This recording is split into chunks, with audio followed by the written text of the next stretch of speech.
Assalamualaikum warahmatullahi wabarakatuh. Saya Windy Afriani, mahasiswa Universitas Jambi, Prodi Ilmu Politik angkatan 2018. Di sini saya akan menjelaskan tentang perdagangan internasional. Perdagangan internasional adalah perdagangan antara dua belah pihak negara yang berbeda-beda yang telah disepakati antara dua negara tersebut. Di sini juga ada pengertian dari perdagangan internasional menurut para ahli, yaitu Howla Adolf. Menurut Howla Adolf, perdagangan internasional adalah proses tukar-menukar antara dua belah pihak masing-masing sukarelawan. Di sini juga ada tujuan perdagangan internasional. Yang pertama, meningkatkan devisa negara, yaitu dengan dilakukannya ekspor atau menjadikan barang di negara lain.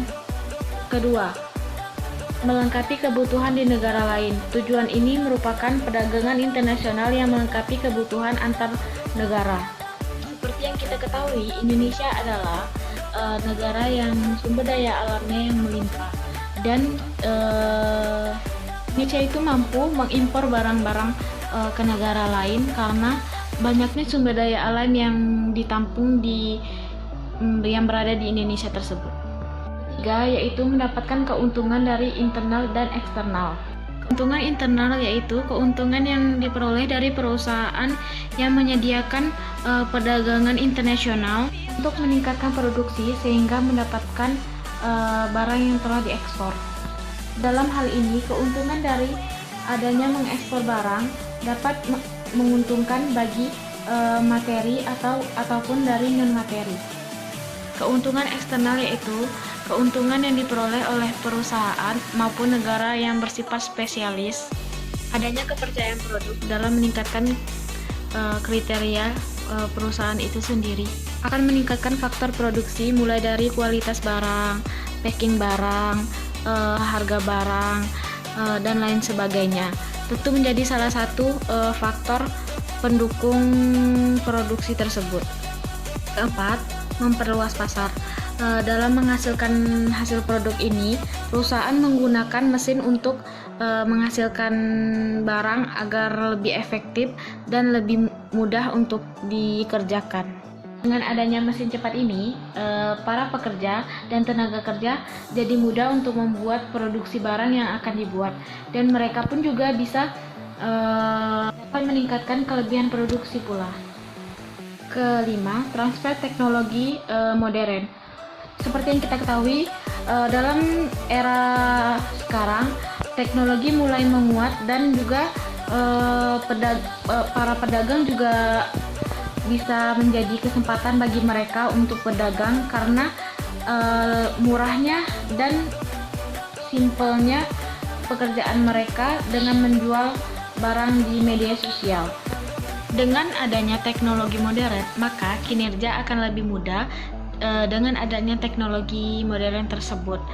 Maka lebih efektif dan lebih mudah untuk para kinerja tersebut. Terakhir, meningkatkan perjualan perusahaan. Dengan adanya perdagangan internasional, maka perdagangan ini bisa dilakukan dan dihasilkan produksi di suatu negara dan dapat dijual ke seluruh dunia.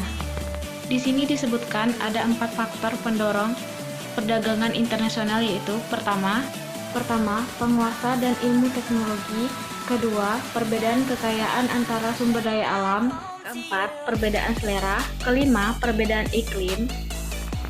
Dan juga ada faktor penghambat perdagangan internasional. Pertama, keamanan suatu negara. Kedua, kebijakan ekonomi internasional yang dilakukan oleh pemerintah. Ketiga, ketidakstabilan kurs mata uang asing. Keempat, kualitas sumber daya alam yang rendah dan kurangnya pembatasan impor. Di sini juga disebutkan manfaat dari perdagangan internasional, yaitu barang yang dibutuhkan dapat diperoleh, dan barang yang dibutuhkan tersebut lebih murah dari barang yang telah dilakukan produksi tersendiri.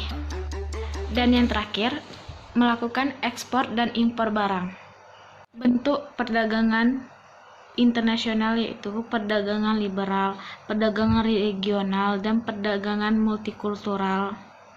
Perdagangan bilateral yaitu perdagangan yang dilakukan oleh dua negara Perdagangan regional adalah perdagangan internasional yang dilakukan oleh negara yang berbeda kawasan, seperti Eropa dan ASEAN. Terakhir, perdagangan multikultural.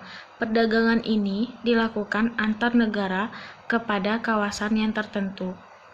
Baiklah, itulah tadi tegas tentang perdagangan internasional. Lebih dan kurangnya saya mohon maaf, saya tutup. Wabillahi taufiq wal hidayah. Wassalamualaikum warahmatullahi wabarakatuh.